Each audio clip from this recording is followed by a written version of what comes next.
I just have very few questions. And as I've mentioned, our objective is basically to provide certainty, okay, even if there's a lot of uncertainties for the students right now. Right. And I hope you will be able to provide them clarity as well as far as career timeline is concerned. So before we proceed, sir, I would just like you to tell us more about your experience in the aviation industry. Right. Okay. Full name Cyril Salanga. Over 25 years of aviation experience. Graduated Bachelor of Science in Aircraft Technology, and took up my flying courses, PPL and CPL, way back 1989. Got my licenses, however, has been returned back to CAF because it's not being used or in activity of being a pilot. My fate began when I joined Grand Air way back in 1995 as a flight dispatch assistant. And that made my path go to where I am right now. I joined the military, the Saudi medical military services. I went to the Middle East for the past 18 years. I used to work for, again, the medical services, Aero Medevac flights. And I used to work with a lot of those large charter operators, the Part 135 operators, from a flight dispatch or flight dispatcher to a flight dispatch team leader, all the way to my last post as a CEO for Nexus Asia here in the Philippines. So Flight Deck 28 is more of a company, a family business. So basically, this is where we are. So that's my aviation experience, more on flight dispatching, more on international and global operations from the USA all the way to South America to Asia and where else, because I used to dispatch flights for the royal family of the Emirates, United Arab Emirates. So that's my experience when it comes to flight operations officer. So all of my 25 years has been with flight dispatchers career, so to speak. That's very colorful flying experience, Captain side. Now, when you retire, is putting up a school a choice for business, or is it more for an advocacy to share your knowledge and expertise? Well, let's be honest. I mean, it could be both, but more on the advocacy that I can share with individuals here in the Philippines.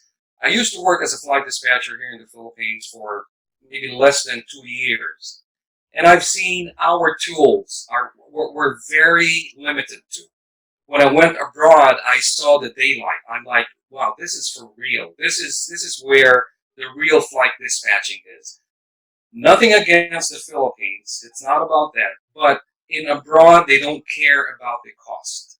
They want the quality. They just want every single item to be inside the flight operations. I've seen a lot. So basically, in the Philippines, when I got my flight dispatch license, it was only an on-job training for about 300 hours, and that was the only requirement. There was no school. There was nothing. So basically, it was not really an in-depth information for a flight dispatcher, for an individual to know of what is a flight dispatcher. If you look at our website, we have 13 subjects. Honestly, I never gone through all of those subjects. But with my flying career, yes, I did. But as a flight dispatcher, not. So that's how it is. So to share my advocacy is definitely something I want. Not only me, but even my chief instructor, even my VP for administration, who used to be a flight attendant for Philippine Airlines as well, international flight attendant. So this is what we want to share. We look at them as fresh individuals who are definitely enthusiastic, and this is where we are. We want to teach them not the right, but at least the path to being a real flight dispatcher. So we have operational flight plans. We have the international flight planning, so to speak. How does Philippine Airlines fly from Manila to Dubai? What happens? what do they get? What is to be obtained? And a lot of those we will be teaching everyone, every single item from point A to point B. So aircraft performance, we're going to tell you why can't the airplane fly? Because of heavy load or tail heavy or nose heavy, something like this. So all of those will be covered with the entire course. So to cut that answer, it's just sharing all of our expertise to the young enthusiasts. That's basically a very dynamic platform from where you are actually sharing to us, Captain Sai. Now, I would definitely agree that in the Philippines, right, very, very few are considering the licensure. Very, very few are really graduates. As a matter of fact, every year I'm already on the lookout for the graduates because, as you may be aware of, for PAGs, Yeah. definitely we are hiring flight dispatchers with FOO license. And definitely with Flight Deck 88, with the course or the program that you are offering, all those who are aspiring to become a flight dispatcher like you, based on real life experience, will have a very good privilege to make themselves experts as you are. So tell us how you started with Flight Deck and how do you think the programs that you offer for students aspiring flight dispatchers can be a foundation for their future career in the aviation industry. Right. Okay. Well, like I said, my chief instructor and I have been together for the past 30 years. 30 years. So it's been, he was still single, I was still single, we were both together. So basically, we've done a lot and conducted a lot of flight dispatcher interviews, not only in the Philippines but even in abroad. And I've seen here in the Philippines, I've seen, and my chief instructor, his name is Bobby, we've both seen the weaknesses of licensed flight dispatchers. And the weaknesses were actually basic. They were not really reinventing the wheel type. They were all basic.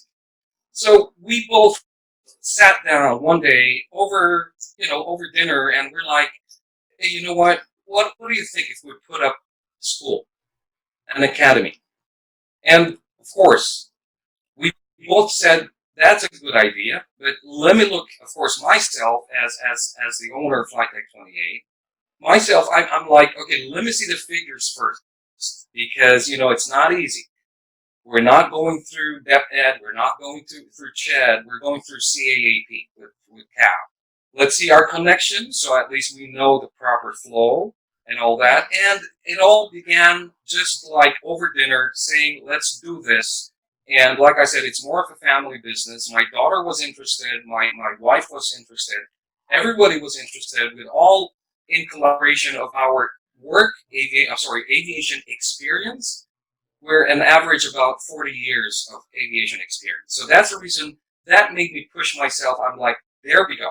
Let's do it. So just a small trivia about Flight Deck 28. If you hear the Deck 28, that's my birthday, December 28th, by the way. Okay, just to add up. All right, so everyone agreed, let's do this, and that's the reason. Now, for the students, on how we can extend our help, I hope that they see me in person, because when I see them, the batches here in person, the first thing that I tell them, guys, this is a family business, so we will treat every individual as a family. You graduate from our school, don't say that we will forget about you, because we will keep your profile. If you need any help at any time, just message us. Let us know where we can help you with.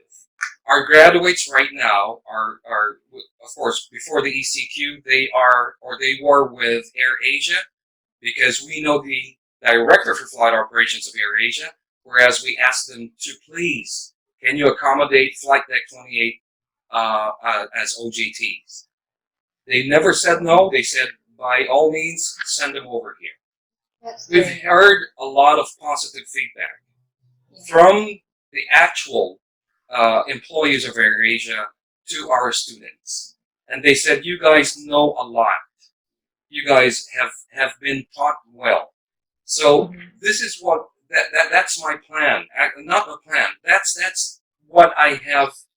And as the group of Flight Deck 28, we are willing to help any individual as long as you're a graduate of our school. We will help you. Even try to help you find a job, just in case. With my connections in the Middle East, I also have that. I hope that this pandemic goes through. And honestly, I've got a lot of my connections, and I can just share with them, guys. Look, these are graduates from my school, so that means they're my, uh, I've taught them what I know. So that's how it is.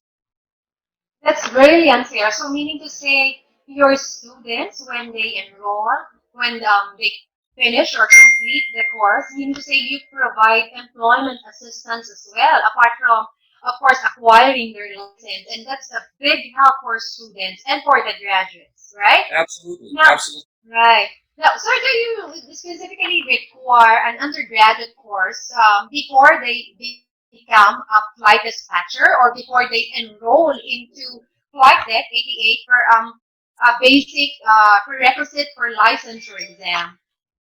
Well, preferably by CAP, it's mentioned as a college graduate. That's the preferred. Okay, that's by the books of CAP. Will not like to stop them of pursuing something or learning about flight operations, even if he or she is an undergraduate or at least taking a vocational course. No, we will not stop. If so, that happens that really he or she is willing to do and go beyond and get that license. We are also here to assist. That yes, CAP saying that you need to be a college graduate, but at least we can prove to them that this individual has taken this much of units. So I think he or she is capable of doing so and taking care of the licensure or the examination for the license. Okay, so that's very clear. Becoming a flight dispatcher doesn't necessarily require a specific technical or aviation course. An undergraduate, a college graduate may definitely apply, and primarily as long as the individual has an inclination to learn about, of course, aviation industry. And basically, this is what you offer, providing licensure as well for those individuals, sir. Is it correct? We will try our level best. Of course, the examination, at least what we can do is help them out. I'm sure there are reviewers out there to be looked upon, and definitely there are some questions that are really unanswerable by them. So we are always here to answer those questions. All right, that's very good, sir. Let's say, for example, we already have like students, okay, and they are interested for the programs. What are the programs? Is there a basic or is there an advanced course? And how do probably they get to understand or the program that would comply with the licensures prerequisites? Right. As of now, we only have two programs, or at least some courses being offered. Which is the first is the Flight Operations Officer initial course, which comprises of 300 hours, and the second course is actually a recurrent course for 27 hours or 3 days. We are still working with the dangerous goods, transport of dangerous goods, and the DRM or the Dispatch Resource Management. We're still working on this with CAAP because they have different requirements, and we have to prove that we are worthy to get that certificate. But that's under, that's down the pipeline. But as of now, only two courses are available, which is the Flight Operations Initial course and the Recurrent course. Whoever those individuals who have a flight dispatcher license and needs to renew their license with CAAP. I am sure, sir, right now, of course, with the impact of this COVID-19 pandemic, which actually changed every spheres of our lives. I'm sure you have already mapped out plans for your training center, the facilities, the equipment that you normally use for training. Now, though, how do you intend to prepare for virtual trainings? Um, Good question. Of course, this was unprecedented. Whatever happened right now with COVID-19 and this pandemic was really unprecedented. But at least we thought and we proactively anticipated. I met with the team virtually, and I told them, guys, we still have to continue. I'm sure there are a lot of individuals there that are still eager to get an FOO course or get their FOO license renewed. So that's not the COVID is not going to stop us. Let's continue. So what do we have to do? So everybody said, look, we've got Zoom, we've got Enmodo, we've got Skype, we've got a lot of those programs available. But of course, before I purchased and subscribed, I actually reviewed all of these programs. Like, for example, what we do use right now is Zoom. Of course, the best part about it is that we can record the training. Actually, we can record everything. For Edmodo is the one that where we can share class attachments. Let's say quizzes, airport charts, and all that. So that means that's where the materials are being sent. Students will open it, and definitely it's a two-way program that we have right now, just to ensure continuity. That's number one, and ensure that we are not overloading the load and the data on both servers, so to speak. But at least this is where we have Zoom and Edmodo.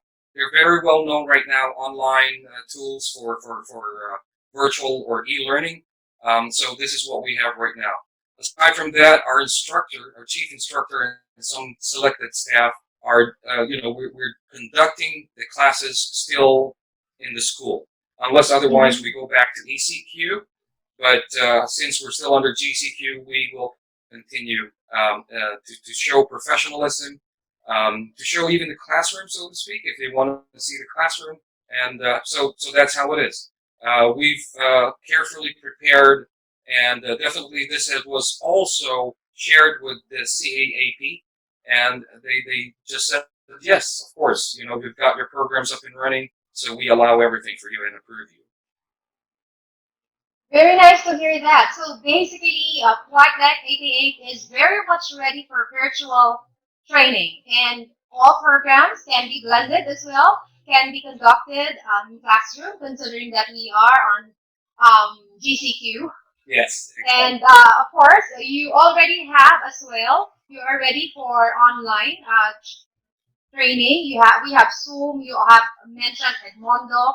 So meaning to say that students definitely we have options at the very moment. Yes, that's it. Indeed. And of course, these technical students, basically, they are very much looking forward, Captain side, for the realization of their career in the aviation industry. Your programs, your orientation, and hopefully through this medium that we are having right now, our collaboration and with the main objective of reaching out to them and informing them that, hey guys, we are here, we can provide online training for you. How do we assure them, sir, that we have the same in quality of training that we will be providing the students? If let's say, for example, the option is online training. Yes, like I said, we're using Zoom, we're using Enmodo, and for the past 3 months, our current batch right now, they have been using it, they've been utilizing it, and no complaints so far. There's only one challenge, is that the other sides or the other ends connectivity. Because here in the school, of course, our internet connectivity is great, it's good, or at least at perfect, so to speak. So if the other end's connectivity should be a bit of a challenge for us, honestly. Some of them are using their mobile phones, some of them are using their iPads, some of them are using laptops. The most difficult part is actually having them wear the uniform. That's the most difficult part, because during the summer, which was the past 2 months, it was really, really, really hot, and humid. So they were wearing sleeveless shirts and so to speak. But I told my chief instructor, look, we're going down our standards. We don't want that. Let them wear the uniform. Let them sweat. It's okay. Let them get mad. It's okay. But at least, because that shows the professionalism of both parties, so to speak. I don't have a very high standard. All I want is professionalism. That's all I have. That's all I want. So for us, we provide as much support as we can to motivate the students in their career. We do know that an individual's path will be based or would be most likely depend on his or her ability to do so. But on the guidance part, that's what we, like I said, as a family, I would like to tell you that this is right and this is wrong. I would like to tell you that, you don't have to bow down to a captain. That's what I'll tell you. You don't have to always say, yes, sir, yes, captain, yes, sir, yes, captain. No. You are also a licensed holder. You are also a licensed flight dispatcher, just like the pilots. They're also a licensed pilot. So both of you went through the same process. Both of you. Whatever exam you took is what examination he also took. So don't deprive yourself. Do not. And keep your head up. Keep your chin up.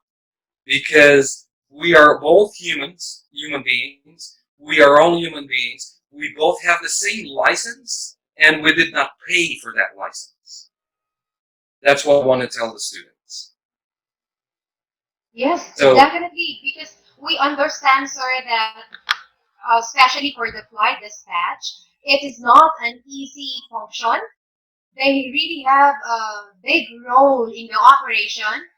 If, let's say, for example, they did not sign the dispatch document, the plane will not actually take off. And that's how powerful their licenses are. Is that correct?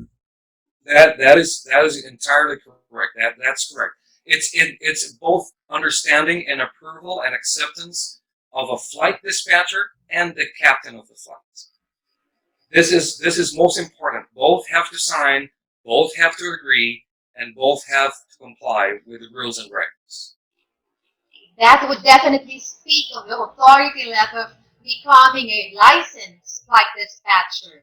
Yes. And that's very exciting, right? Now, how do they get to enroll, sir, in your school? A good question. We've also anticipated that. Actually, we have online forms as well.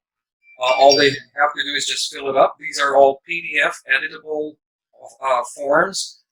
Aside from that, we will contact them by email because there are some certain items like 2x2 pictures, NBI clearance, medical certificate. Some of these, of course, have to be submitted upon. And, of course, it's not that we're giving them a hard time, but because this is what CAAP is going to be looking for. They're going to go like, okay, where's the record for Mr. John Doe? I'll pull out that record, scan those documents, and send them and fire it up to CAAP.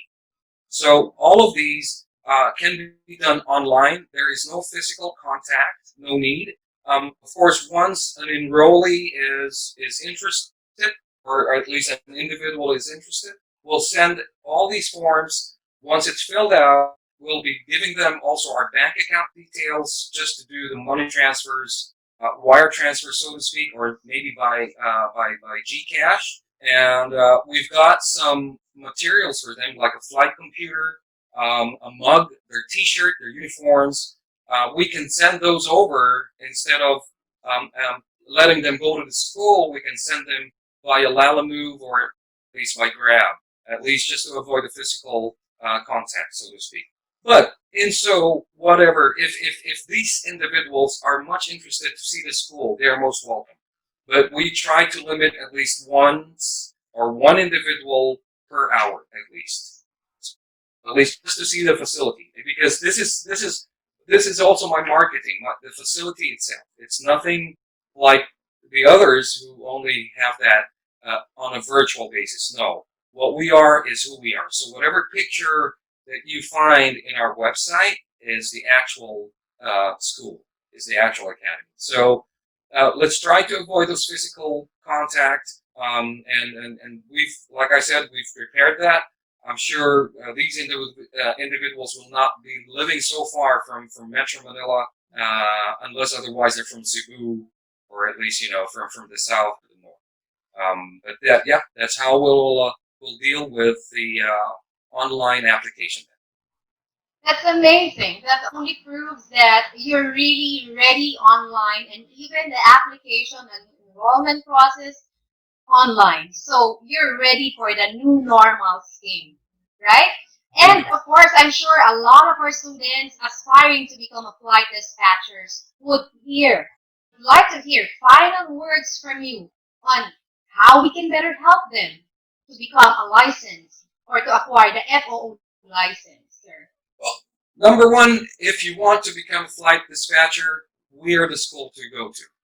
You can contact me at any time. There's no hierarchy in here. Yes, I'm the owner, but I could be contacted at any time. To feel that this is a career path for you, you should learn first the basics of flight operations. What is flight operations? It is composed of tons and tons of documents. If you're ready to look and prepare, to look at these documents, to be holding these documents and signing some of those documents, then this is a career path for you. A lot of people don't know about flight dispatchers, but basically, if a pilot flies from Manila to Cebu without a flight dispatcher, then this flight will not push through. That's all I can say. So the importance of a flight dispatcher is like, he or she is one of the pillars of the operation. Without them, without you, they cannot fly. Because you're planning from A to B that these pilots don't know of. They're following what you're doing. That's all I can say. So if you think and you see that this is your career, then please join us at Flight Deck 28. That's very well said, sir. And definitely those who are aspiring through this interview and collaboration with you, okay, we could better help equip them. We can better train and provide, of course, quality training for those individuals aspiring to, of course, join the aviation industry. So, sir, with that, I would like to say thank you so much for this collaboration. We will be, of course, looking forward to, of course, extending assistance to our students, linking to you and endorsing to you, okay, so that we can help them, okay, fulfill career timelines and become a licensed flight dispatcher. So Thank with you, that, Madrigal. for all our students, okay, what are you waiting for? Flight Deck is just waiting for you. Okay, we will be sharing to you the contact details very, very soon. So, Captain Sai, thank you very much. Thank you, Eileen. Have a great one. Thank you so Thank much. you, sir. Keep safe always. We'll get in touch. Thank you. Bye. Bye-bye.